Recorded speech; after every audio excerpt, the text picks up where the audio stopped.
Hey, yo, what up, everybody? It's your boy, Evan, one half of MF Pearl. We got the other half sitting behind the cameras, making sure that we rolling. We got David back there.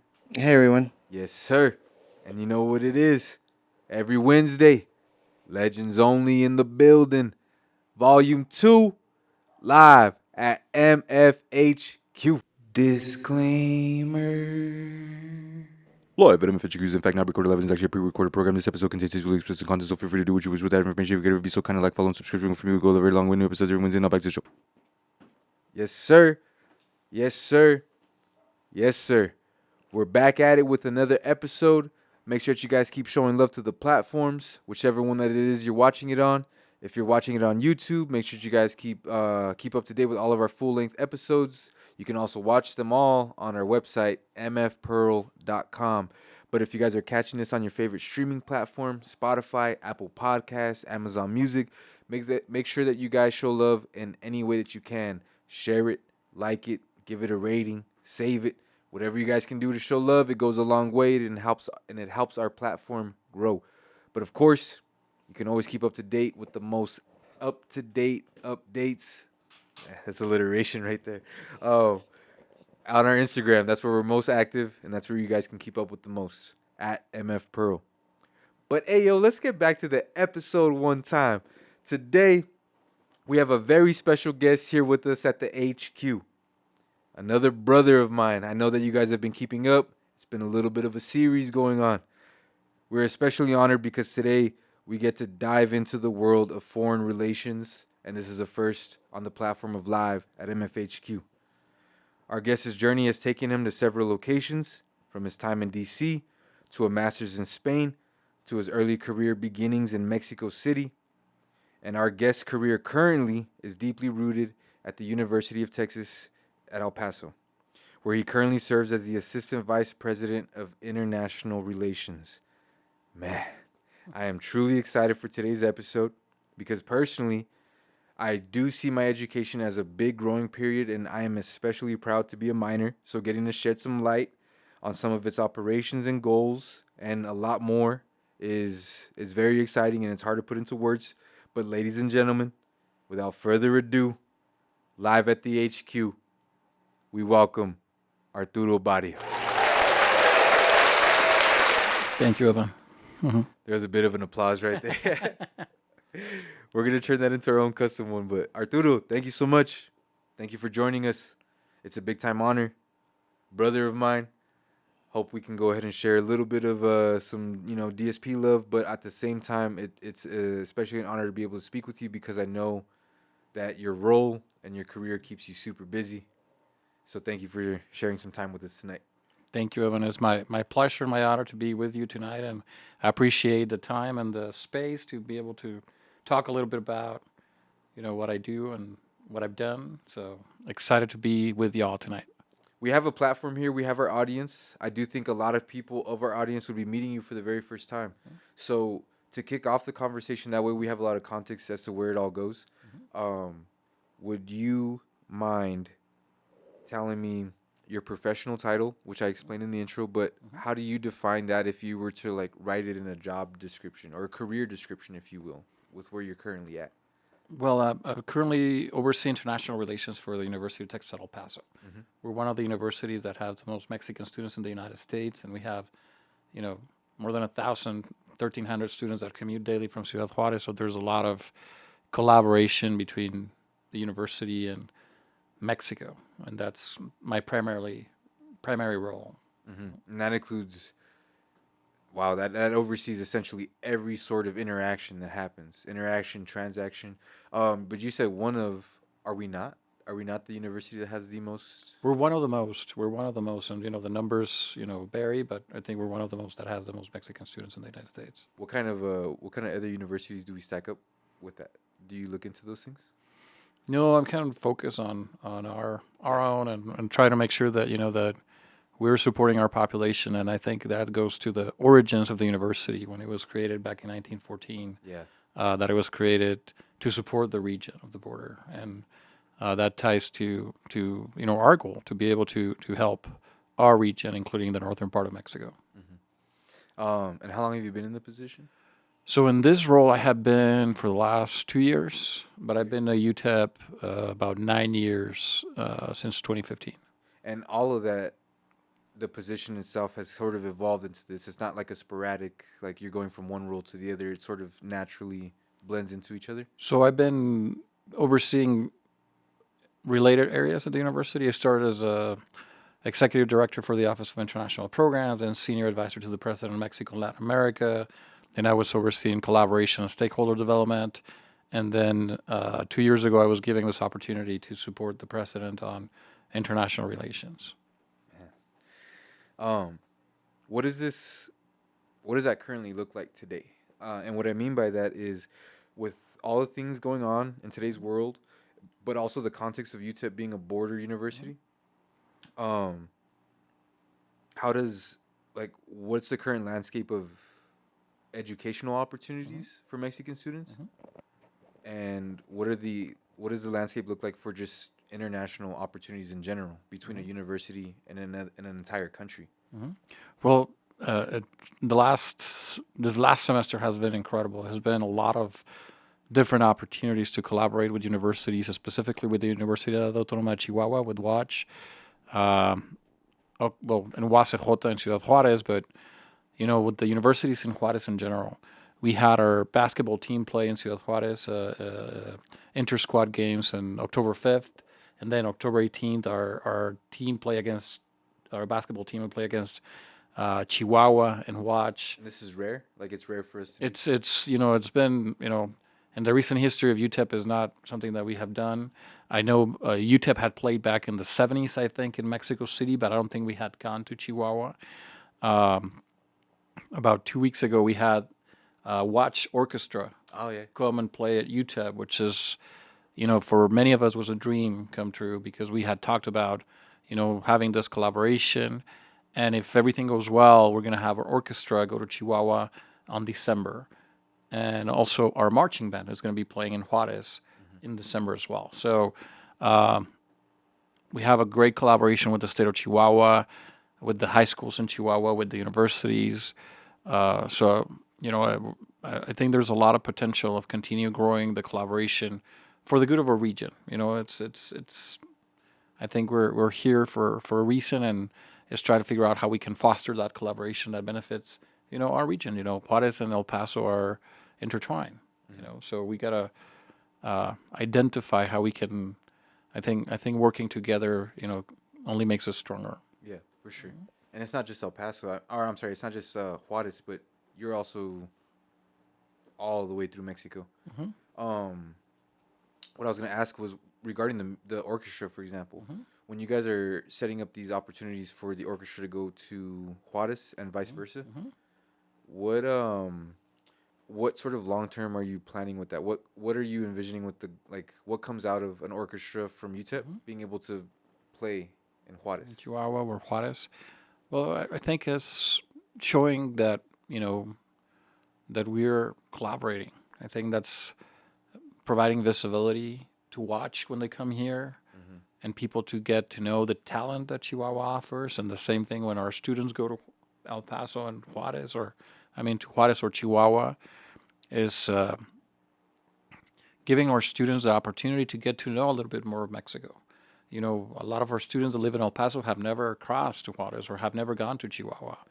And, when they get to Chihuahua, they're just amazed of how the city is. It's a beautiful city that's grown a lot, and it's just an interesting feel. And also having the students from Mexico come and learn about our university, learn about our history, and we're trying to diversify the collaboration that we have with Mexico, not only on research or academic or student exchanges, but also on cultural, sports, or other areas that we, traditionally in the past has been a little bit more complex. I think now we're trying to figure out how we can increase those opportunities. We have had our softball team, for example, play in Juarez in a tournament. Our football team with the new coach, Scotty Walden, when he came to UTEP, one of the first things he asked me is, I want to go to Juarez, I want to take some of the players. And we went to a hospital, children's hospital, and everybody fell in love with the players and the coach, just being themselves and talking to the patients in a hospital. And it's just building those ties. I think it goes a long way for our communities. So When these collaborations are happening, because you're working with another university, does any of it have to do with trying to encourage Mexican students to make their way to UTEP, or is it more strictly on collaboration? Well, I think it's an opportunity to try to figure out which areas we can complement from each other. What programs we offer that other universities don't. Okay. They Fill can in the gaps. Yeah, sometimes we offer programs that they don't have, and they might be interested in coming and learning about our PhD programs or graduate programs. So it's a combination of efforts, but I think at the end of the day is, building a community and when I was a student here many years ago, I remember the vision back then, I'm talking about, 20 odd years ago, was to figure out how we can, prepare the leaders of the border. How do we build that communication between our students and the students from Juarez and Chihuahua, because they're going to be the leaders in the coming years. And how do we build those, that they know each other, that they can work with each other. So I think it's just building those connections that, they're going to last for a lifetime. And just having those opportunities is going to be good for them to be able to meet other people and to get acquainted. So I think that's kind of the main goal. Sometimes I think I forget just how many people I'm interacting with on a day-to-day basis that are probably from Juarez. I forget about that sometimes. And that includes like people in leadership positions. I just assume everyone's from El Paso because I'm from El Paso. And it's you get reminded in certain ways, and that answer reminded me again, like, oh yeah, man, we're interacting with people from a different country every day, and we're so desensitized to it. And sometimes we take it for granted. The students are spending 2 hours to cross every day, or, it's incredible the dedication that many of them have to be able to come to go to school. And we also have students that are coming from other regions inside the states, from the outskirts, and they're also investing in their education. So that's why I'm passionate about the university, because we have students that are driven to go to school and they want to succeed, and they're looking for opportunities to become successful. And I think that's what we're trying to provide, those tools to ensure that they get an opportunity to succeed, So that's what I'm very passionate about what I do. So we actually had an interview with another brother, with Casey, and she is in. I do apologize to Casey. I apologize, Casey. But she said, I forgot what it was with economic development. Oh, yes. And there was a lot of factors when it came to trying to provide a lot of people, student or not, but people with internet within the region. And some of the examples that she had pulled up when it came to like, why is this a problem, was that there are students who don't have internet, and that's in El Paso. Does part of your role at UTEP involve trying to help students that are from Mexico that are going to UTEP? Does part of your role also include trying to help them overcome those hurdles? Like, is that ever come up in any of your, or is it more collaboration relations? So it's a combination. I try to support students independently where they're coming from. I try to support students locally, international. I know that was an issue during the pandemic. Yeah. I haven't heard of that like recently. It was a temporary issue? It could have been, Yeah. but I haven't heard that of an issue recently.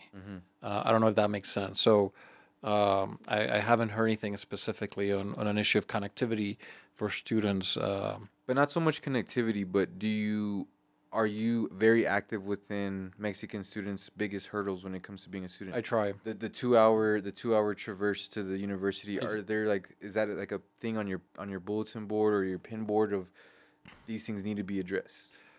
What does that look like? So I try to be informed of what the challenges are and try to do my best. Some things are things that we can't control. Yeah, So we try to collaborate as much as we can with different stakeholders in the region.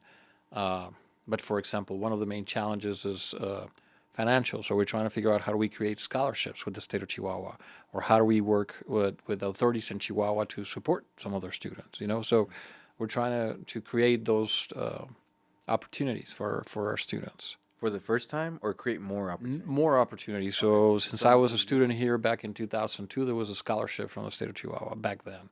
When I was a student, it kind of started. So it wasn't me, it was the state of Chihuahua began with that scholarship. So it's how do we, foster more collaboration and opportunities. But like you said, I'm trying to be aware and try to figure out what are those things that we can do to support our students independently where they're coming from. And that's Referencing the Board of Heritage interview, you had mentioned that systems were very important for you. When you say that, are you talking on a very broad term, or did you mean like computer systems in the way that you had your education? What did you mean by systems? No, I think just creating processes and try to be able to follow up on there's a lot of people involved in our environment.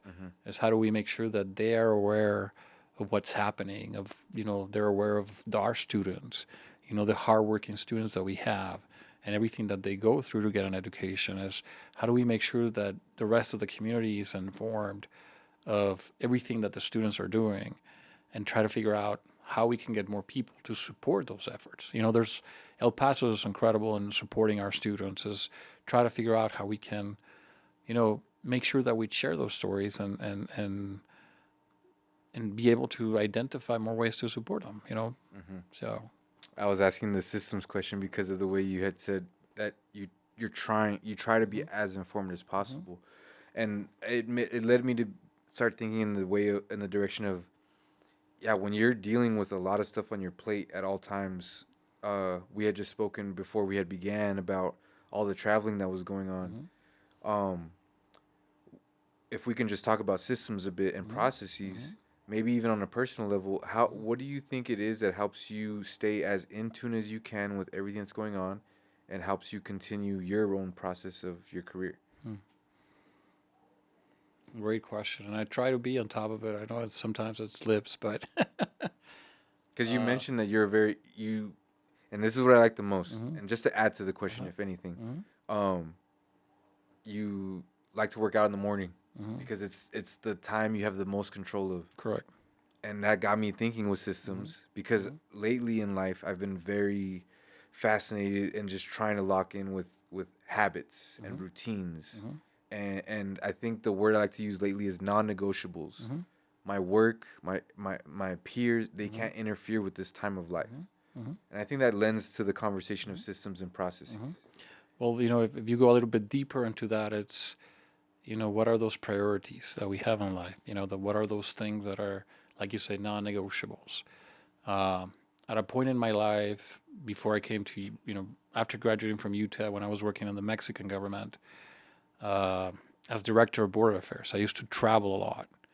So I've been used to living, on my cell phone and following up since 2005, 2007, that I used to leave, travel 2 or 3. Yeah, it was a Palm, or it was the BlackBerry, or so I'm probably giving out my age, but I think for me, routines are very important, and try to establish kind of those.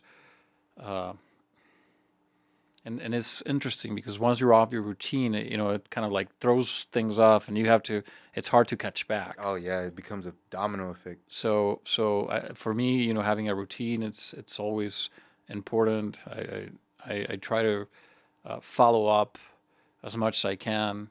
I try to take good minutes of the meetings that I'm at, to take notes when I'm meeting with somebody, so I can follow up. If I don't follow up right there and then, I may forget. So I don't like not following up with people. That's one of my pet peeves. Says like, Evan, we talked about this. We're gonna follow up, and even if it takes me 2 or 3 days, I'll follow up with you. I'll make sure to follow up. But just try to being able to follow up and do those things. But like you said, it requires a system. It requires a process. It requires, and sometimes life throws you curves that you have to figure out how to work, and then come back to the flow. Yeah, I don't know if that makes sense, but Like you said, this month I have been in and out. For last October, it was just, and it's trying to catch up. Try to figure out how to make sure that you complete and follow up with the agreements you made. So I'm a big fan of establishing kind of routines and systems. Are you familiar with any self-development books or anything of that sort? Have you heard of Atomic Habits? Atomic Habits, yes. Oh, yes. That's one of my favorite books. It is my favorite book. And that's why I don't know, the moment somebody says systems, it's like people don't rise to their goals, they fall to their systems. So it's just like, yeah, you can set a goal all you want, but if you don't have anything in place to get you there. And there's several, there's I just did the Masters in Leadership Studies, and there's a lot of books that they recommend that you can definitely look into that talk about. I'm just going to mention it. That's my when I want to talk about a book, I just kind of like go blank on it. But talking about how a change you make can have a larger impact, even if it's a small change. And that's what I believe in, that, small changes can generate a big change. What's the word with interest and all that? Compound. There you go. The 1% changes, they all add up. Now, after that, I'll remember the name of the book and I'll share it with you. But yeah, it talks about that and how can, when you're looking at a picture or something that you want to change, the change might not be what is so clear. You might need to change something else to be able to have a greater impact. So, yeah. The way you talk about that, is there any moments in life where you feel like you were in a rut or stuck like that and you needed to kind of zoom out and take a look at the bigger picture? I think when you're that's what it is, right? Yeah. You're just too zoomed in and you're looking at one thing and it's just like, it looks like a blue blob, but then when you step out, it's actually like the sky with a bunch of clouds and stuff. You're missing all the context.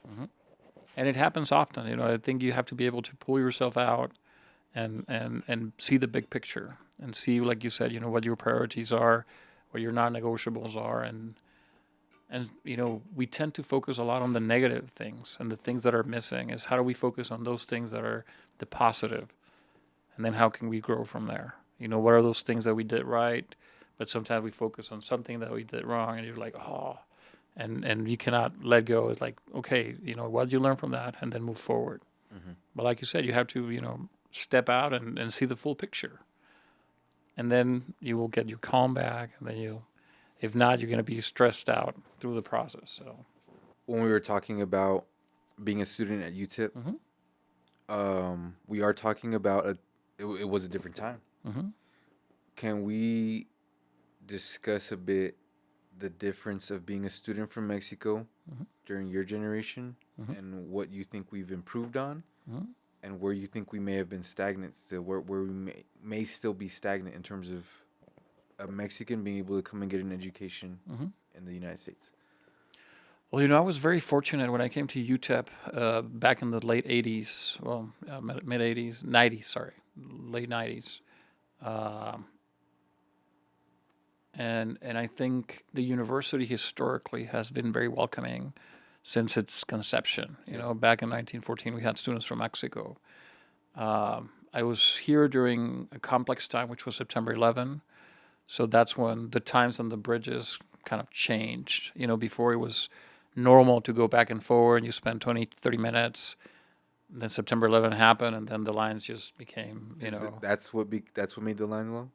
So after September 11, there was an increase of security, which was normal. It was normal. And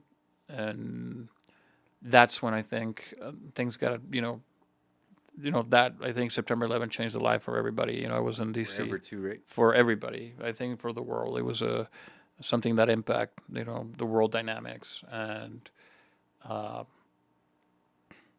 so I think we've been continuing to try efforts to increase students from Mexico to be able to come to UTEP.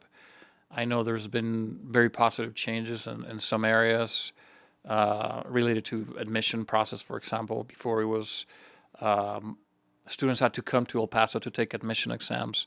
Now after the pandemic, international students can take admission exams from anywhere in the world. They don't need to come. So that's something that is I think a very positive change, that a student doesn't have to have a visa to be able to come in and then, apply and test and then apply for the university. So I think there's a lot things that we can do, but like I mentioned, there's some things that are not in our control. Yeah. And so we just got to continue, trying to figure out how we can make those improvements. And sometimes it's trial and error. Sometimes we learn. Sometimes we, get very positive results. Some things we have to adjust. But I think it's a continuous process. Mm-hmm. Mm-hmm. And you're the assistant VP of international relations. In no way does that specify only Mexico. Right. How does your work look? What does your work look like when it's including the rest of the world? Well, I mostly focus on Mexico and Latin America. Okay. That's my kind of like my area of expertise. So I think our priority currently is Mexico because of the number of students that we have, but we are also growing some of the programs in Central America. I know there are some programs in Panama, Costa Rica, Colombia. So it's trying to figure out, what are those areas that make sense to us. It's what are those countries that are interested in sending their students over, that are interested in getting an education in the United States. So, but I think our priority currently it's specifically, not specifically, but Mexico primarily. Mm-hmm. And then when you guys are, discussing and working with different countries, mm-hmm. What is it that you're looking for? What is it that speaks to you as a team, as an organization of the university? What is it that speaks to you per se from a Colombia or from anywhere in Central America? Like what are you looking for from their students that you would want to encourage them to come over here? Or what is it? Well, it's a combination because we're also sending our students to some programs. Yeah. So I think what do those programs look like? So I think the main thing is to ensure that our students are safe if they go to those places, if they go to Colombia or they go to Costa Rica or Panama, to ensure that they're going to feel comfortable and also that they're going to, get a value added to what they're, preparing for. So we have some programs, I believe, in nursing that are heading, to Costa Rica and Panama. I was in Colombia about 2 years ago, and we're trying to foster those collaborations. There's, there's only few of the countries that we already have, but we have also faculty that are from different countries like Peru, Chile, Argentina, and they already have that natural connection. And so it's trying to figure out how we can build on that. Mm-hmm. And that will benefit our students too, because they're getting those international experiences that are very enriching, What does the team look like? Is it a huge team of people from different parts of the world for UTEP? Like you said, you have faculty that come from. I wouldn't be able to tell you the number of how many faculty we have, but recently I've met several faculty from different parts of Latin America. Yeah, and they're specifically focused on this as well, international. No. They're professors, right? Okay. They're professors and they chair. I'm from Peru, I'm from Argentina, I'm from, but it's from all over. I think UTEP is doing a great job on increasing, recruiting, from different parts of the world. So then your reach within your role at UTEP across other faculty at UTEP goes across like almost every single occupation there, professors and. So I try to connect with all the different colleges and try to figure out how I can help them if they're interested in collaborating with different agencies in those countries. I offer to support to facilitate those connections. When I worked in the Mexican government, for example, I worked with many of the ministries. I worked with many of the ministries in Central America, and my last post was in the Mexican organization to the American states. So that included the Caribbean and the South America. So I also work with representatives from those countries. So I was trying to figure out, if they want to collaborate, who can I put them in contact with some of the people that I have already worked with, and try to identify those type of collaborations. Your education is within economics. And computer information systems. The CIS. And then of course you start to talk about the masters. What's the master's specifically? So I have a master's in political and public policy, and then the other one in leadership studies, which was just recently. Recently, right? was there a need for it, or was there something just really inspiring within that for you to still continue pursuing your education so deep into your career? No, I'm a firm believer of continuing learning. So, I don't put aside that I might be going for a PhD. Even though I'm, like you said, so deep into the career. You never know. You might want to scratch that itch. I think it's very enriching. I got an opportunity in the Master's in Leadership Studies to learn a lot about things that I hadn't learned in 20 years. Different things that are very enriching, and specifically in leadership. My master's is in public policy and bachelor's in business, but the master's in leadership really gave me a different perspective about leadership. About one of the classes that we take is board leadership. The other one is leadership in complex organizations, and so it was very, very interesting. And it's a very practical program that you can register any time of the year. It's not a set date to register, and you have classes every 8 weeks. So it's very practical for working professionals because you can take a class every 8 weeks, and before you know it, you're a graduate. And honestly, the faculty are great, and it was a very, very practical program that I really enjoyed doing. The public policy was in Spain, right? It was in Spain, correct. And how does that translate when you're getting education so far away from home? Like, how does public policy still translate? I imagine they have completely different ways of living and policies. And it was very interesting because the program I did in Spain, it was we had representatives of all the political parties in Latin America, or at least from the three main political parties of each country in Latin America. So you had people from extreme left, center, and right from across the globe. So it was a very neat opportunity. But going a little bit back on that, when I was at UTEP in the year 2001, a program that is it was life-changing for me was created, which was the Archer Fellowship Program. So in the year 2000, Congressman Bill Archer retired from Congress, and he wanted to create a program to support students from Texas to live and intern in D.C. The first cohort, which was spring 2001, was only UT Austin. And in the fall of 2001, Dr. Natalicio fought that UTEP will be present. So we were the second campus that participated. So it was 9 students from UT Austin and 2 from El Paso. And at that program, I realized how impactful policy is with everything that we do, independently where our major is or what we study. So going back to your question about public policy, I think it impacts everything we do. Independently if you're a theater major or if you're, computer science, the sooner that we realize that, I think the easier it's going to be to kind of, live.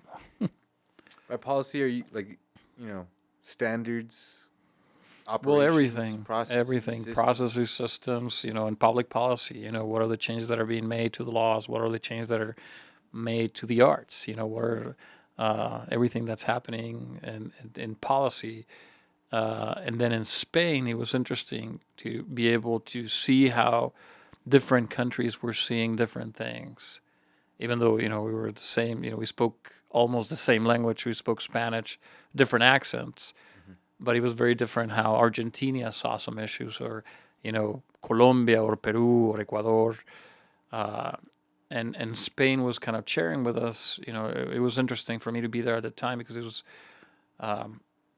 after the European Union was created, so it was an interesting time for either the European Union. So they were sharing with us how that went, and we learned from that.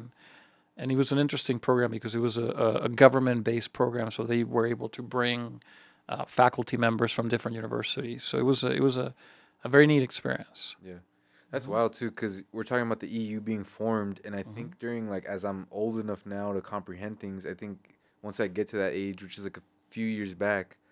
Isn't the UK or something breaking away from that at this? It did. Oh, the wow. Brexit. Yeah, the Brexit. There you go. That's what it was. Man, And that just changed up a whole lot of stuff. So then, and essentially, then the EU is about like like a 20-year thing, and still is, but It's still working. It's still working, and for some of the countries, they removed some of their borders.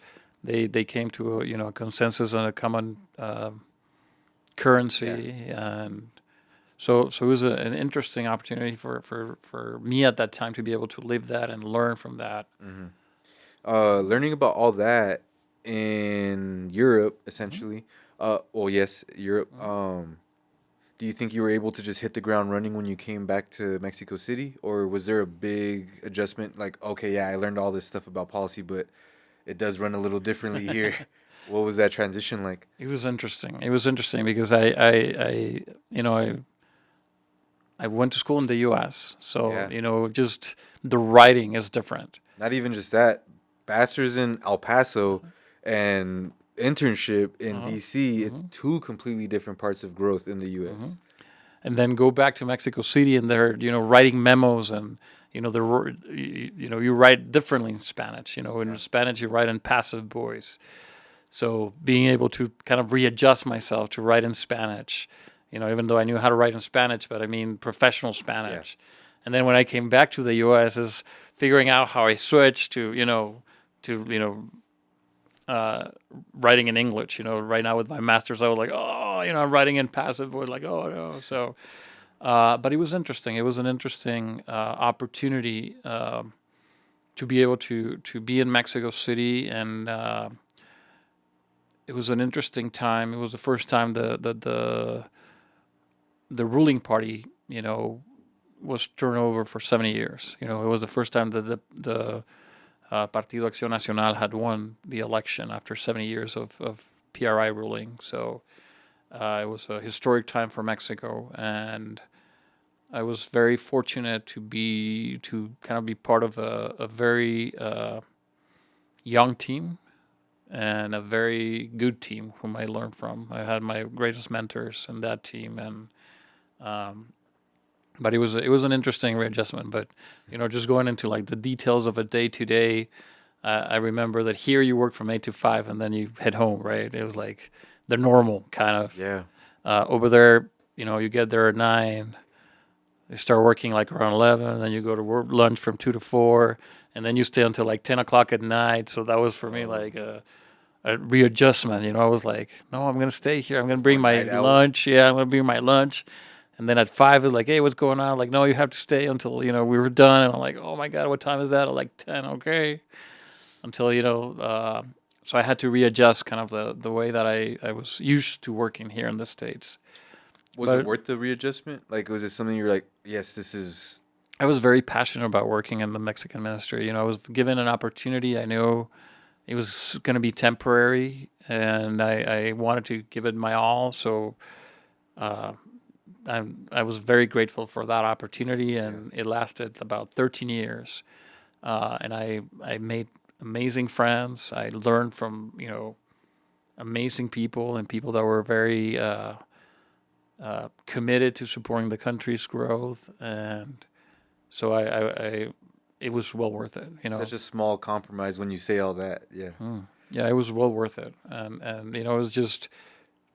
you cannot change everybody else. You had to readjust yourself, and if you don't go to eat from 2 to 4, then you're gonna be from 2 to like 10 there in the office. So you have to go eat, take your time, and then come back later on. So, yeah. But it was it was all worth it. It was definitely an interesting time to be there. I think it's important to like highlight the fact that once you find your passion, you are completely okay with making those small or sometimes even big sacrifices to make it happen. And I think that's why sometimes people do struggle with making those sacrifices, because I think deep down they're not truly, working towards that passion. So I do think it's really important to find that. And it's good that you found it. And I know in the interview with, I don't want to reference it too much, but with the interview with Border Heritage, you had mentioned you found the passion early on as a student.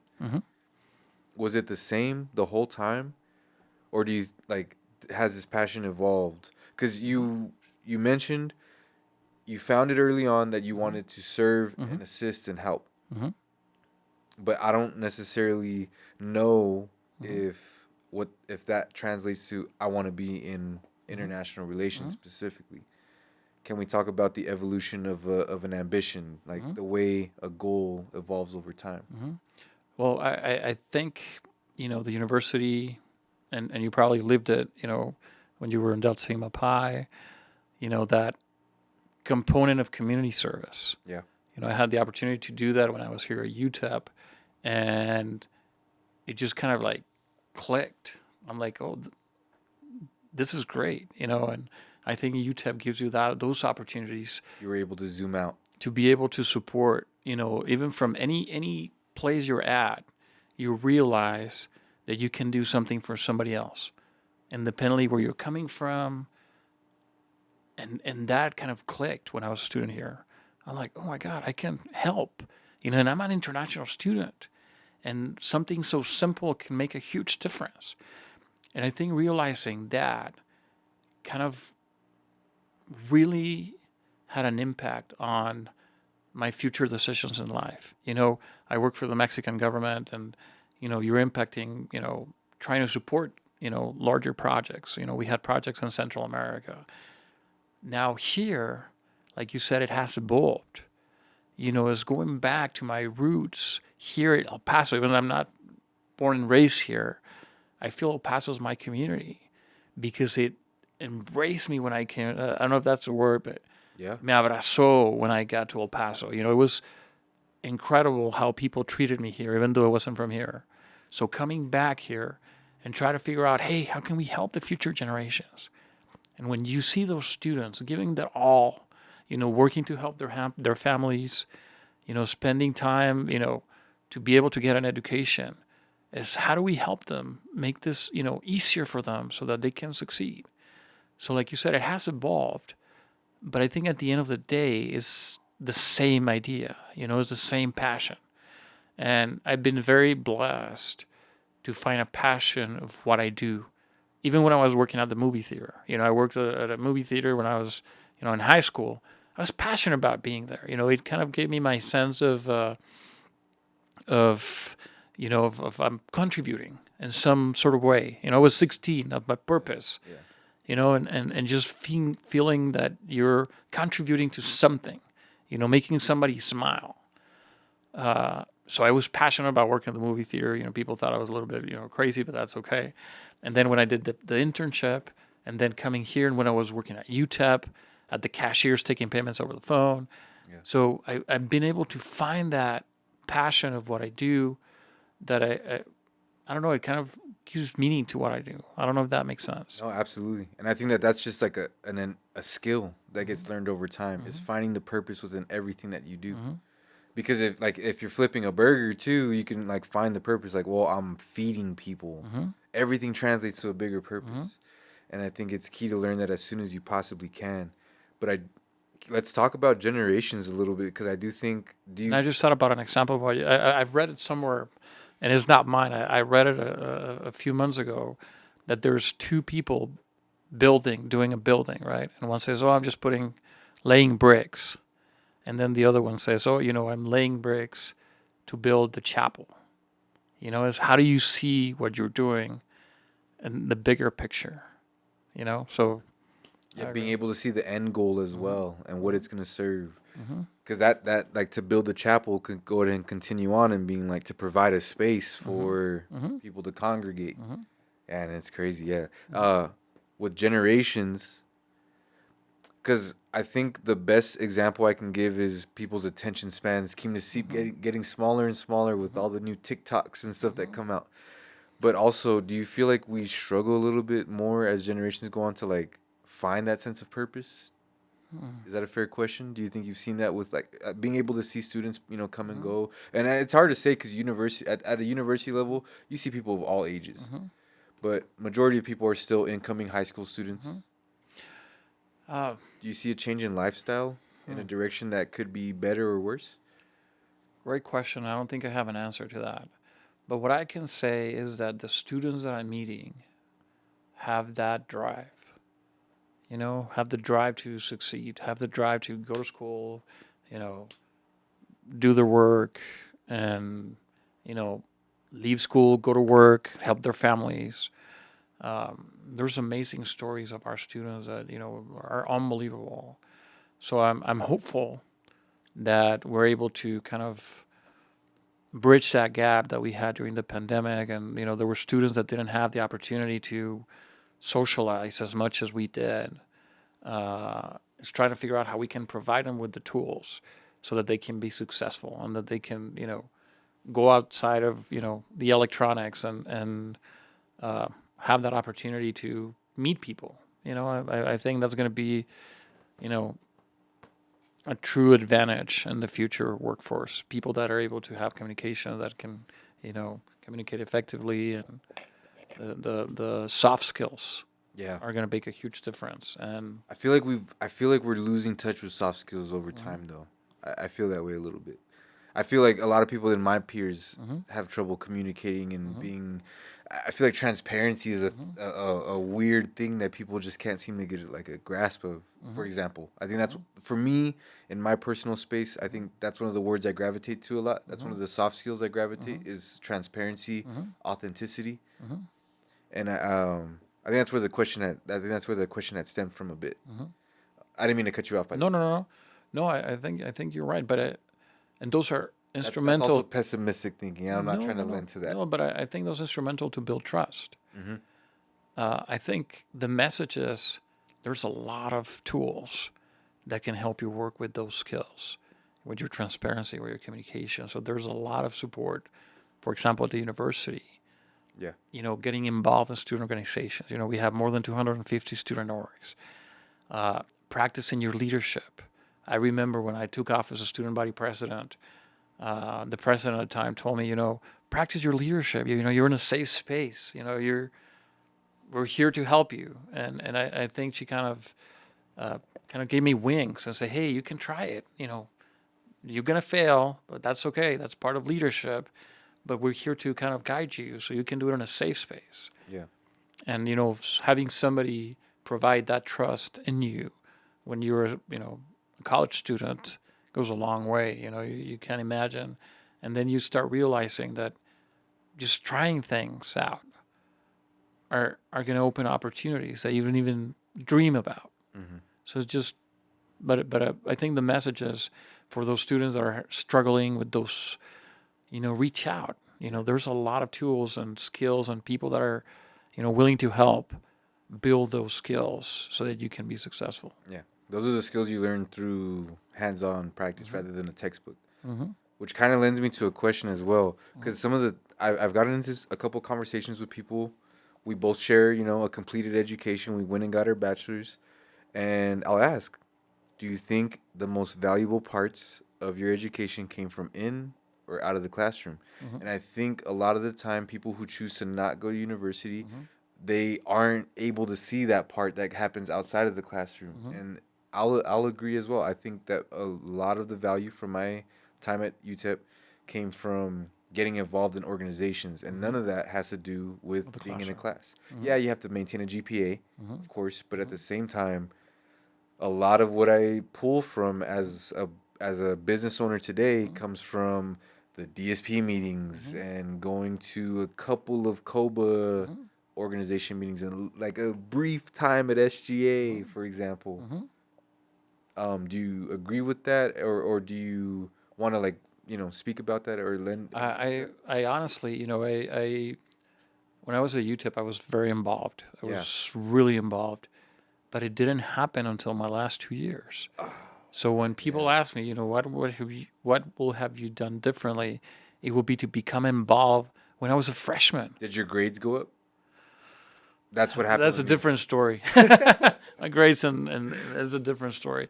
I was very involved but it was just like a switch again. I started getting involved in SGA, and then suddenly, I was in DSP. Oh, guess what? I was in the Business College Council. Oh, guess what? I was in BCC. That's the BCC, the Business College Council. And then I'm part of the UT System Student Advisory Council, and it was just like a and you became like a SGA snowball. president, right? I was student body president. Yes. Was that what it was called back then? Was SGA, student government. Okay. SGA. It was SGA, and it was like a snowball. Yeah. Once you got involved and you realize, everything that the university has to offer outside classroom, which classroom is perfect. I think classroom additionally to what we get from the textbook. I think I was talking the other day to a class, and I said, when I was a student, many of my peers worked, so they're bringing outside knowledge to the classroom.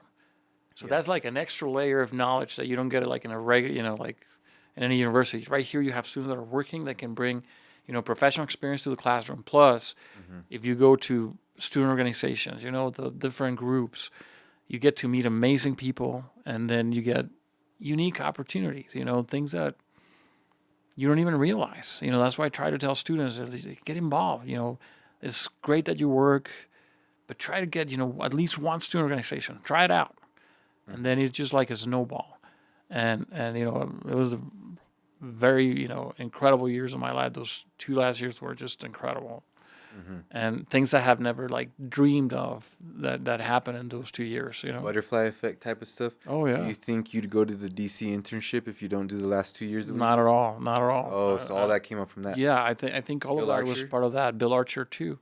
So all that was part of me being involved. I went to Germany, and that came out of nowhere. I ran into a faculty member that had a group of exchange students from Germany, and I started helping her with the program. And then at the end, she's so kind that she told me, "Oh, we're going to Germany, and you got a scholarship." And I'm like, "What?" And I went to Germany, and nothing that it was kind of like plan out or sort out that, but it was just being involved. Just saying yes. How can I help? And that's something that I also learned at the Archer Center is how do you help? You're doing your regular work, but how can I help you? What are you doing? Is there anything I can do to help? And then you start, just getting involved and meeting people, and things happen. But definitely, SGA was instrumental. I never thought that I could represent. Back then, it was 14,000 students, but then I got elected as chairman of the UT System Student Advisory Council. So that way, I was representing the whole state. So that was different, like an all different ballpark. That I was like, I'm a student from Chihuahua that I came here. I didn't know a lot of people, and just because I worked at the cashiers and I had an opportunity to meet a lot of people, I became involved, and that was kind of like I said, like a snowball. Some of Pasons be taking stuff for granted, bro. Man, for real. Not to say that in a bad way, but it's just like, yeah, you don't realize sometimes that like the student next to you might be really making everything, like make sure it's done in order to make this opportunity happen. But I think it's just looking for those opportunities. I tell students at UTEP all the time, apply for scholarships, apply for fellowships, apply. What happens if they say no? Well, you might get another one. Just gotta, jump that hurdle of doing it the first time. And once you do that, it just you kind of lose fear to that no that we already know that we might have, Yeah. No, it doesn't get so scary. No. Yeah, it's like, oh, okay, this, they say a door closes, but a window opens, and it happens throughout our lives. You apply to things, you might get it, you might not, and then you have to reapply, you have to do it again, and what do you learn from the process? And you try to do it better the next time, and then that's kind of like a try and miss. Yeah. Throughout our life, so. Is it fair to ask you what do some major examples of that look like for you, where you maybe tried to apply for something or something fell short and you bounced back and were able to see it at another time? Well, I think different programs that I continue to apply throughout my life. Sometimes, you make it, sometimes you don't, and that's it. You continue applying. You continue to try, and it happens. There's opportunities that come up, and you try it out. And if not, you try it again next year, and then figure out what you can do better. And yeah. But yeah. Throughout your career, how does this translate? Like at the university level, when somebody recommends you should be involved, it's very simple. Like there's 250 organizations for me to join. As you get further in your career, though, and it becomes very narrowed down. Now you're the assistant VP, and not to say it's a narrowed down role, but how do you still practice that seeking to be involved in everything you can? Is it more, do you try to always be curious about what's going on at the university now? Is that how it looks like today? But, also outside the university, I'm part of a Rotary Club, and we do a lot of community service, and that connects to my first time at UTEP, that I was, doing, community service. So we have this Citywide involvement now. Yeah, so let's try to figure out how we can support the community in different groups and different organizations, and it's the same thing. Where do you want to put your time, and what are those things that you can provide? What are the talents that you bring to the table that can help those organizations? And like I said, it was interesting during COVID. People will share good news and they say, "Oh, somebody called me to see how I was doing," and you're like, "Wow, if I just ask my neighbor, hey, how you doing?" And that's going to make a difference in their day. Can you imagine everything else that we can do to help each other that is just simple? So the pandemic hit hard, and, when I heard that, I was like, oh my God, just asking somebody, how are you today, goes a long way that we don't even realize. Mm-hmm. So I've been very involved. This semester has been a little bit challenging that I haven't been as involved, but in the previous year I was very involved with my Rotary Club. So, So, some of your time at UTEP included some time with Dr. Natalicio. I got a chance. She was, and the biggest reason why I do bring it up is because she was the president when I was a student, and I met her a couple times, and here are the 2 times I met her, aside from graduation. right? Subway. She was right behind me getting a sandwich, and Albertsons at the cashier line. Everybody saw her at Albertsons. Yeah, it was cool just to get to say hi to her, and just as soon as you tell her you're a student at UTEP, complete, even if you didn't, I'm sure, just a very nice person. But the excitement as a student comes from getting to see her coming out on Time magazine and whatnot. Can I ask, and I want to use her as an example, but I want to ask about the importance of mentorship and finding the leaders that you believe in. And I want to use her as the medium of that. What was your time with her like, and what do you think you can pull the principle out of from that? Well, I think both presidents that we have are incredible. Yes. Dr. Wilson and Dr. Natalicio. With Dr. Natalicio, I had the chance to work very close with. Now I'm working with Dr. Wilson, but going specifically to your question, it was very, very neat because I had the opportunity to work closely with her, and she was very supportive of all the initiatives that we brought forward as student government. And she definitely was one of my lifetime mentors and somebody that I truly admired since I got to UTEP, or even before when my brother and sister came to UTEP. She was the president when you were a student as well, right? She was president from 1989 to 2019. 30 years. So she was president when I was student body president. Wow. So it was neat. It was neat to learn from her, and she was the one that told me, practice your leadership. You're in a safe space, and I gotta say, everybody that was in the administration back then in 2000, 2001, I can say, Dr. Natalicio, Cindy Villa, who was the comptroller and then the vice president for finance. Everybody now, Mark McGurk, who's currently the vice president, he was with the team back then. Everybody that was at UTEP was super supportive of the things and ideas that we came up with, which was incredible. It was a plus we had a winning season. We won the WAC that year, so it was a great year for the university and the community. So hopefully we get back to those times. Yeah, But for sure. But yeah, it was a great opportunity, and like I said, she was very supportive. She was a great mentor, and I always kept her informed of everything that was happening, and she always replied to everybody's email. She would reply. I don't know how she did it, but she replied pretty fast to all the communications that I sent to her, and it was just a neat experience to be able to learn from her and collaborate with her.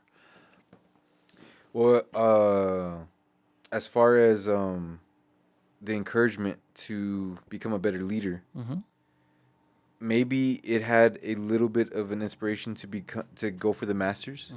But as you're going through the masters, earlier you had said leadership within complex organizations. I'm curious as to what that means. What is a complex organization? Is it like a huge corporate thing that has multiple levels, or is it more of like an international organization that is? There's different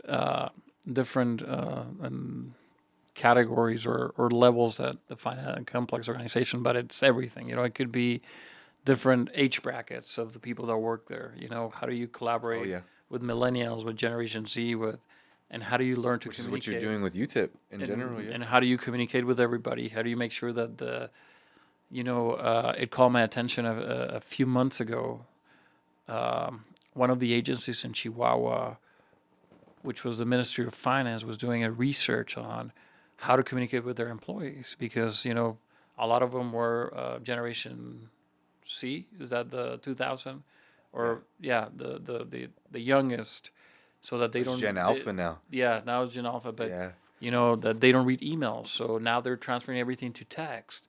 But you see this organization try to figure out how to communicate with their population. So they're proactively trying to adapt and not the other way around. Like, no, we do this all, the old way, and you have to adjust. As no, how we are able to communicate with you. That goes beyond an organization at that point. That's like more of a society now. So it was incredible. I saw that in Chihuahua, and I applaud them for that effort. And so there's different things that you can do, but definitely it was instrumental for my leadership. And like I said, having Dr. Nalicio and Dr. Wilson as leaders has just been, incredible opportunity to learn from both of them. And I'm very honored to have had the opportunity to work for both. And I hope to continue learning from Dr. Wilson. And I always remember working for Dr. Nalicio. Yeah, of course. Shout out to Dr. Nalicio and Dr. Wilson, of course. I just didn't get a chance to have you as my president for the university, if you're watching this. It's never too late. You can get a master's. Yeah, I could go get a master's. For sure. I wanted to ask you, let's ask a little, let's try to be a little transparent here. There have been students, peers of mine, who immediately go straight into the master's.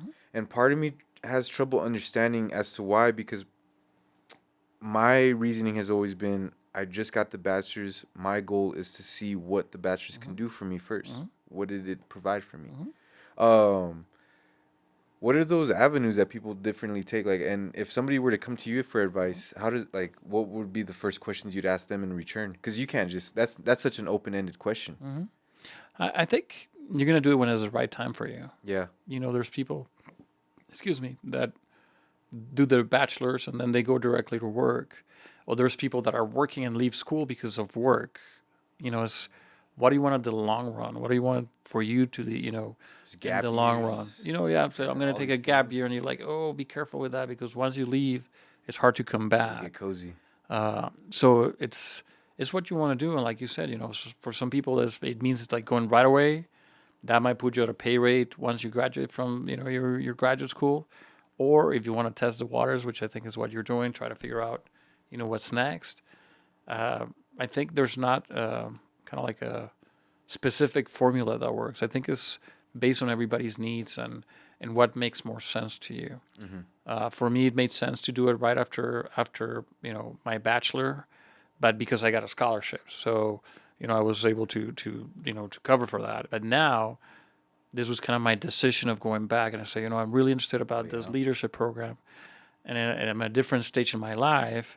But it's really going to benefit me personally to be able to learn about, to strengthen my communication skills, my leadership skills. Like I said, I don't know if I'm going to go to a PhD or not, but, I have the options open. Yeah. And then if it's ready, I'm going to jump in and do it and try to get my best out of it. So what tells you that you're ready for that? I'm not sure yet. You're still waiting. I'm still kind of... you're in a chapter of life right now that doesn't call for it at the moment. Right, but, if I want to continue, in the academic realm or the universities, I think that's something that I must get done. Because it's important, to continue growing personally. And so, but it depends. It's people that, might don't want to do it. So I don't know. I'm kind of like trying to figure it out. Yeah. But I'm happy where I'm at. I'm happy with... the preparations that UTEP has provided me and whatever, so it's one of those days that you figure out and say, you know what, I feel like I'm going to do this. And then you have to do the application process and get involved in it. But I don't know. I'll keep you posted. We'll have a sequel. And whatnot. Right when you get the doctorate. Yeah, how was the whole journey of the doctorate? Let's talk about COBA a little bit. Being a student of COBA and now being in the position that you're in, have there been any challenges, or have there just been any like eye-opening experiences now that you get intertwined with the other colleges as well? Are there some cool things that you learned about that you're like, man, that's crazy, that's going on in the College of Engineering? Because if I'm correct, UTEP isn't necessarily like highlighted by COBA, even though we have a very respectable COBA program. When you're talking about UTEP, you might be talking about engineering a lot. Am I right when I say that? Or has that assumption changed over time as well? No, what I can tell you is that now I've learned a lot more from the different colleges, which is incredible. Like things that you wouldn't imagine that UTEP is doing. And right now, COBA's in a great spot where they're positioning themselves as top of mind for, international relations and binational trade. And so that's something that is very exciting that's going to happen in the College of Business. But, I think it's hard when you're in the college, and we talked a little bit about having that, that vision, holistic vision that you can see, kind of pull yourself out and see everything that the college is doing. But when you look at what COVA is doing, it's incredible. They're doing the banking academy, the new academies. They have like 5 academies, new academies, banking, I think real estate. Ooh, that's a good one. Yeah, and then is there like a social media marketing one or anything like that? Not that I'm aware of, but they have also the risk management. So there's like 5 new academies, which are helping our students, position in some of them. Tax Academy could be one coming up, but when you see everything that I think every college is breaking ground in different areas. But our nursing program is very it's competitive nationwide. It's incredible what they're doing. The College of Pharmacy is about 3 years old or so right now. It's about it's I think 4 or 5 years old, and it's one of the few bilingual programs in the States. When you kind of but it's hard to see it when when you're kind of like inside one college. But once you try to see the whole thing, the whole picture is just incredible. How UTEP has grown, and I think it was very important what Dr. Natalicio did to put it into place where we are at now, and where Dr. Wilson is taking it to the next level. It's just incredible. Becoming R1 in 2019, and now all the different the upcoming buildings that are coming to UTEP. We have 2 new buildings coming up, and that's just part of the bringing back the mining program, which is also a new initiative that is coming. So I think there's a lot of different thing that UTEP was made for. Yeah, went away for a while. And it's trying to figure out what those opportunities can give us a competitive advantages among other institutions. What are those things that are going to make us, and this mining program is very needed, and I think there's an opportunity for us to position as a very important project. Program in the States. So, man, we're talking on the university level. So, in order to launch a program, I assume we're talking thousands and thousands and hundreds of thousands, if anything, dollars. What kind of research goes into that? If you're aware of like, I assume I'm the person looking to my left and right, asking the team around me, is a mining program like financially viable for this university? Like, what sort of research has to go into that? I assume a lot of demographics, but that's probably all I would assume. Well, you have to figure out, and I wasn't involved in that, so I wouldn't be able to talk about that specifically. But, try to figure out, what other programs are out there, how many students they have, what are the resources that we currently have that will add up to that program. So, mining was out since 1966, but we have metallurgy. We have different programs that could complement, that can complement. And I think our engineering program is very strong. So, like I said, I wasn't in those discussions, but I think those are some of the things that will come to mind. but I think it's an opportunity, and we got to figure out how we can make the best out of it. Right now, when you had said finding the competitive advantage over other universities, it reminded me, oh yeah, at the end of the day, you still want to be the university that brings in the most students. Um, what does that look like for you personally when you're thinking in that direction of competitive advantages, or how can UTEP stand out, and how can it bring the most value to students? Are you thinking about those things in a competitive way, or is competitive a very loose term? I can tell you that I personally don't. Okay. I think our competition are the students that are not going to college. Okay. I think that's our true competition, because there's students for all the universities. I think it's trying to figure out. When I talking to students, You'll never have them all. I recommend, hey, figure out what's the program best for you. We might not offer it, but you never know. There's other universities. Kind of like look around. What is the program that fits the best for you? What are you looking for? Yeah. But I think our competitions are those students that are not going to college. I think UTEP, historically, since I can recall, has been instrumental in creating opportunities for our students, meeting, as Dr. Wilson says, meeting our students where they are and not the other way around, creating programs to support, incoming freshmen, first generation. What are those opportunities that are needed that really make a difference in our students? And is not trying to get the most students, is, how do we support our students? And I think that's kind of the goal, is figuring out how we can make sure that the ones that we have, stay and succeed.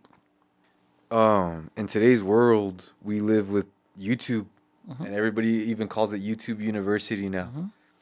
How do you combat the world we're going in, where people feel like you could just learn anything on the internet these days, and how, like, you know what I mean? That's probably a modern challenge of right now, right? At all. Maybe it's not like so worded like that, but I'm not an expert on that specific area, but I think, there's certain jobs that are going to require your diploma. yeah, There are some that may not, and you might be able to do it. And I think it's up to you, is whatever you want to do. If you want to go to school, we just want to make sure that if you decide to go to school, I always tell people is you got to figure out everything that the university has to offer. We never learn everything that UTEP has to offer if we don't get involved. yeah, You have students that go there, and it was my first year. I will go there and then leave classes, and that was it. oh yeah, And, and that's a big, there's some students that just do that. And like, no, you got to go to, that's when student university is organizations. expensive. And then, you have the gym, or you Yeah. have, all the services that are there for you, the writing center that can help you out with your there's hundreds of services that the university provide that some students are not even aware of. Is like discover. I always tell them, like, if you go to, I don't know, like an amusement park, you're going to pay the same ticket, but you can, sit down on a bench for the whole day, or take full advantage of everything that the university is offering you. Is, go ask, what do you do in this department? What do you have here? Well, what services are there? There's scholarship opportunities. There's financial aid opportunities that students don't even ask for. It's like, oh, did you know you can get this? Oh, I didn't know. Or did you know if you apply for this, you might get a fellowship. Right now we're seeing how important the numbers of fellowships are going, because now we have somebody that is specifically focused on helping students, look for those opportunities. Yeah. So When it comes to for our space, a lot of the time we're talking about grants and sponsorships, and the conversation usually ends up ending with people who are experienced in that field. They'll say, "Oh, you'd be surprised at how much money gets left on the table because people just don't even apply." Is it the same with fellowships and these scholarships, or do the people who organize these on the higher level, do they find a way to get the money out to everybody, or is it that same problem where a lot of money is I getting wouldn't be able to tell you on our end, because I'm not part of that process.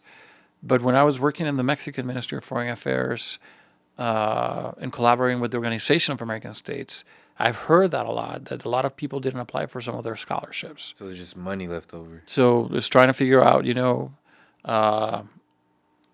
and or you have a lot of people applying for that. We created a scholarship program, and you had a unique population, like one country applying a lot of them.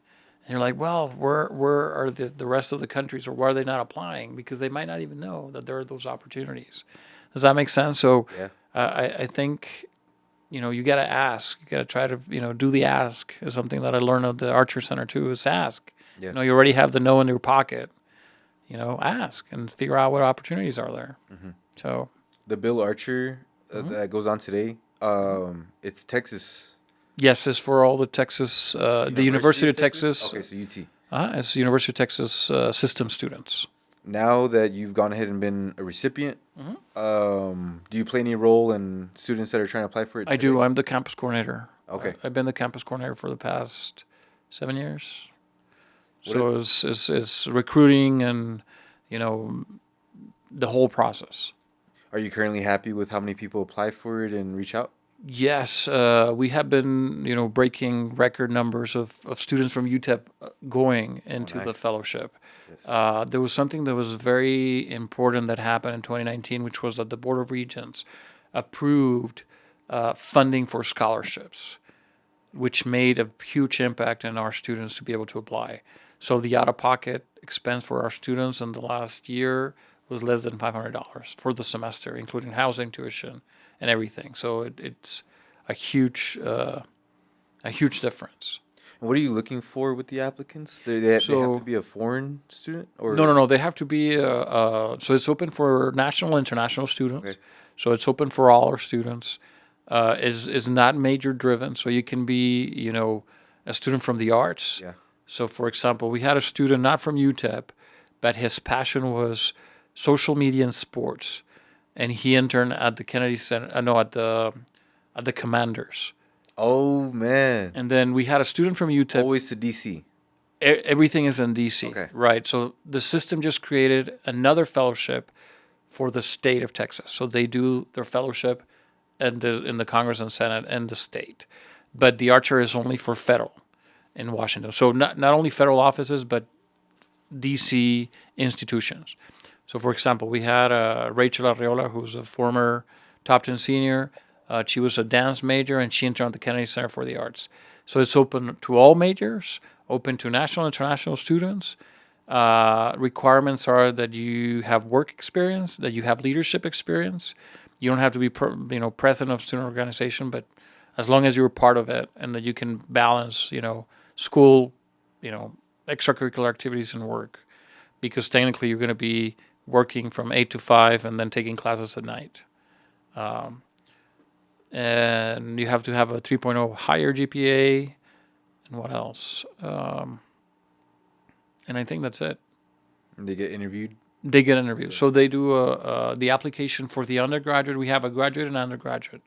The graduate goes during the summer. So we just closed the graduate applications. We'll have interviews on Friday for the graduate students. And then mid-November, the application for the undergrads will open until February 15. And they will apply for academic year 25-26. So they're gonna have to wait a little bit after the. Yeah, it takes. They apply for the upcoming year. Rightfully so. Yeah. You're gonna get sent. So you were a student when you were doing your internship still. Yes. Okay. You have to be a student. Okay. Uh-huh. Okay, I got you. You have to be a student. Let's talk for a brief moment. Let's talk about the art of the interview. Okay. Are you part of the interviews when they're going on? Yes. Yes, I'm part of the committee. Are those the only interviews that you take place in these days, or do you find yourself in plenty of them? No, I think that's mainly the interviews I'm in currently. Yeah. And then with the culture of DSP, and just like the whole process of being a student of commerce, interviews, they just happen. They're the thing. What do you think is some of the things that like any audience can learn from preparing for to present yourself? Okay. So I think several things. One, first impressions last long. So, just be prepared, be yourself. There's sometimes that you have people that are kind of thinking what you want for them to say, but you just want to get a chance to meet them. So be yourself, be prepared, listen. I think that's an important one. Sometimes we have people who interview that, don't take a chance to listen to the question or answer something different. Or even Not because ask they the don't question. even know. Yeah. So I think listening is an important part. But going back to the resources that UTEP has a career center. They can help you with mock interviews. So take advantage of that.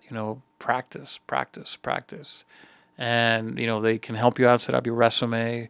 That, there's tools everywhere at UTEP so they can help you with your application.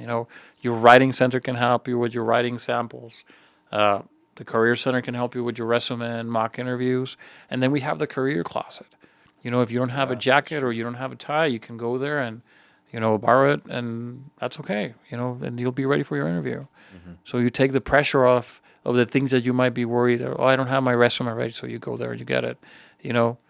And the day of the interview, you just focus on your interview. Preparation. We've talked about a couple of core skills, I think, throughout the episode. I think authenticity came about, preparation, and I think overall systems and processes, routines.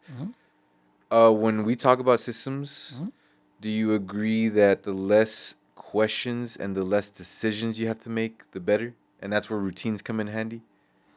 For example, I don't own a huge wardrobe of different crazy clothes because I don't want to be struggling to think about what to wear every morning. I don't know about that. I think it's what you prioritize your time in. I think You said that too, prioritization. I think that's what you need to focus on, and just giving priority to the things that really are going to make a difference in your day or not. Maybe dressing the way you really want to, like taking that extra time, sets you up to have a better day. Fair. I didn't see it that way at first, but that was a fair. And you never know corner that was uncovered. if you never know who you're going to meet. It's one of the examples that that they share at the Archer Center. We have a class with Dr. John Daly, who's one of the best communication teachers in the UT system, and he gives you very practical tips, right, to network, how to become the best networker in the room. One of the things he talks about is, whenever you go to the bathroom, wash your hands, but make sure that you dry your hands. Because what happens, you never know who you're going to say hi to. We had a student that was in the White House, and she followed the advice. And she ran into President Obama, so she could say hi to him. It's like, oh no, I'm gonna fist bump or something because it's, so those practical things that you learn, and but anyhow, I think those things just go a long way. I'm getting a rush of like all these little tiny things that you could just do to be a little bit more considerate because you don't know who you might bump into next. Yeah, you never know, and then have your elevator pitch ready. You never know where the opportunity is going to come up. Oh man, I have a terrible elevator pitch. We're going up and down the elevator in order for me to get through all that. Like, we got to go to the Empire State Building or something. I overstate too much. As somebody who's on the interviewing side, there's overstating, right? That exists. There's. Because sometimes and it happens to all of us. We all manage our stress in different ways. Our passions too. Sometimes you overspeak your passions too much. You get a little too excited. So you got to be calm. You got to be poised. You got to listen, and think through what you're gonna say. But sometimes we get excited or we get nervous and we don't stop talking. Yeah. And that's also because we're not used to the silence. And sometimes the silence is a good thing, and sometimes people cannot just hear the silence and they continue talking until somebody else talks, and you're like, no, wait, give us a chance to ask the next question. But, it happens to all of us, is try to figure out how you can manage those stressful situations to be calm. And like you said, The only way to do that is practice and be prepared and be calm and do it. If you do an interview, practice 3 or 4 times. Once the interview comes up, you already know what you're going to say. They might throw you a different question, but you already know what you want to have. I don't practice too much though, because then if you do it like 20 times, you're only prepared for that one question. Then when they ask you a different one, you're like, oh no, I didn't. I didn't prepare for that one. Yeah. Oh, what a tightrope of just being like, okay, I'm comfortable, but I'm also prepared for something I might not expect.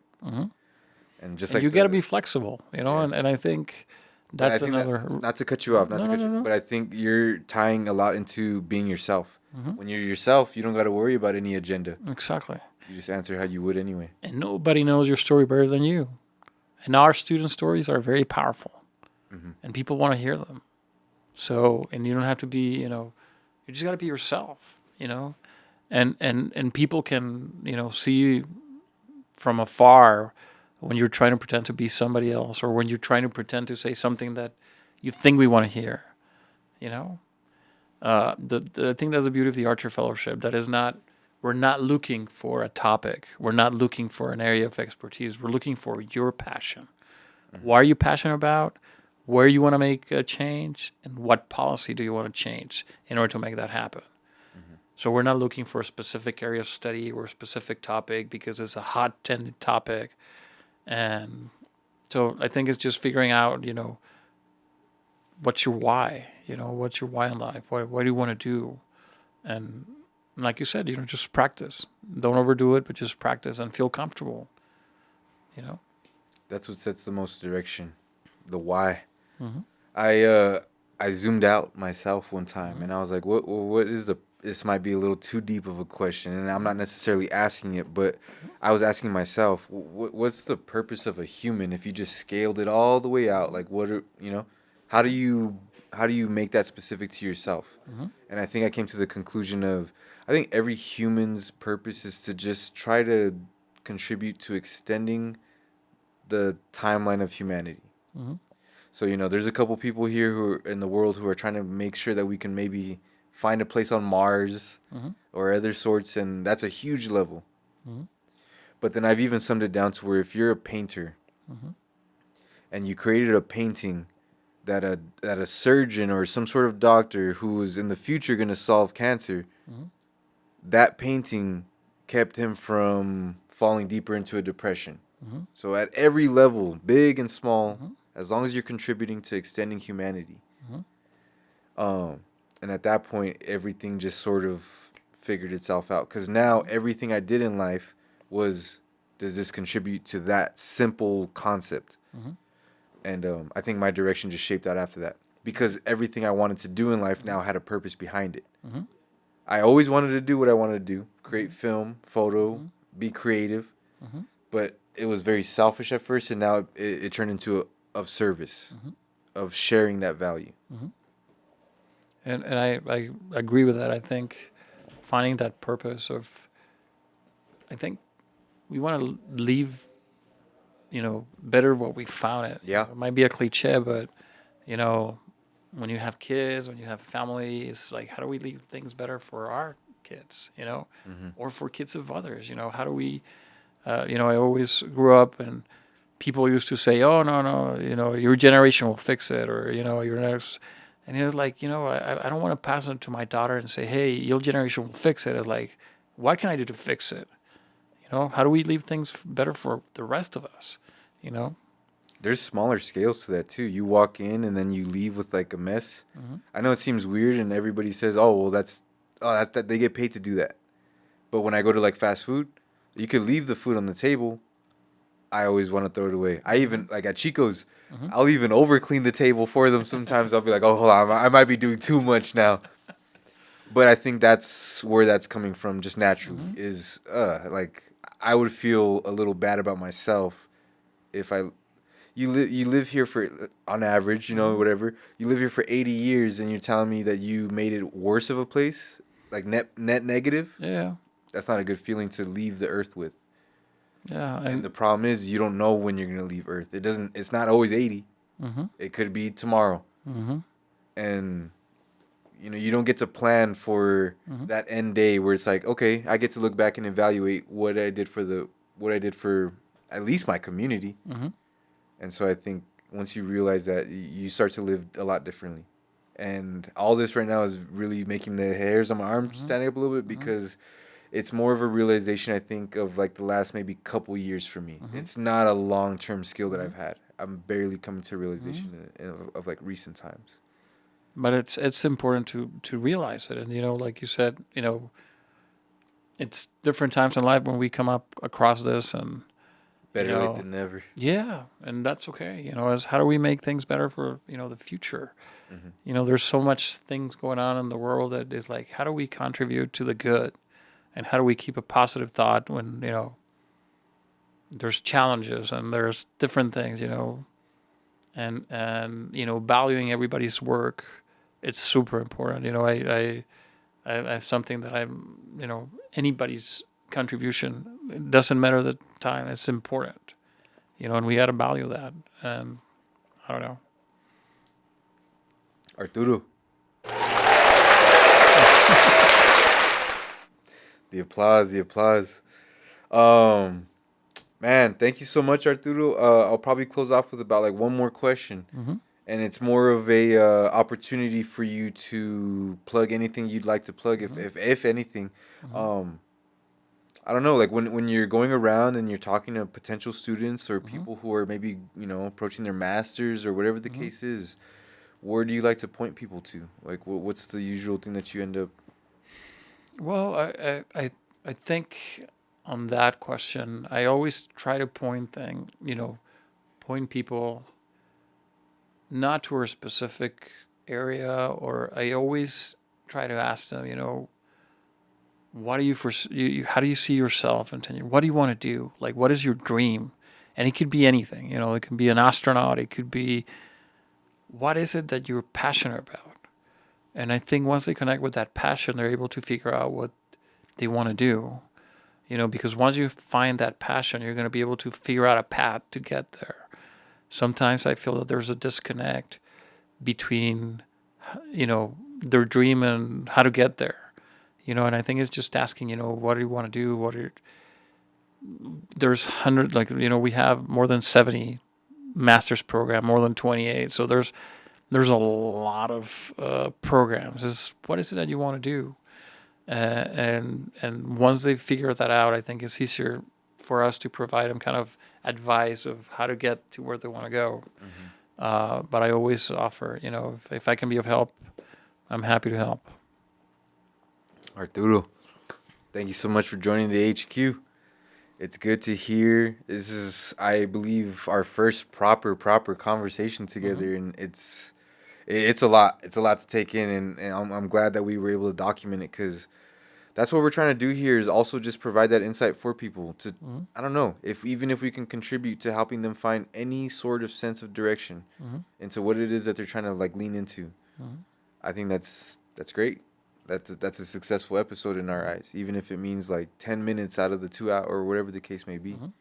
And it's that smallest contribution. It's that smallest bit that goes ahead and compounds into so much more. So thank you once more, Arturo, for joining us. Thank you, Evan. Thank you for the opportunity, and I wish you all the best in the coming episodes, and good luck with your project. And we wish you the best with the upcoming summers, the upcoming semesters, all the new challenges, all the new opportunities that come up with everything related to the university and everything related to our opportunities as a city with the rest of the world. You know what, man? I did one more time. Our mission at UTEP, our mission with MF Pearl, has slowly and surely been getting defined as connecting La Frontera to the rest of the world. And I think we can bond on that a little bit. And that's a very important mission, because there's a big disconnect of what it's happening at the border and what people are seeing that is happening on the border. So you're playing a key role. So yeah, and every day we get to learn ourselves as well. There was a lot of stuff that I just learned pretty much from scratch today. So I do thank you for that as well. One more time, Arturo, thank you for joining us. Thank you, Evan. Hey, man, that's how we do it over here at the HQ.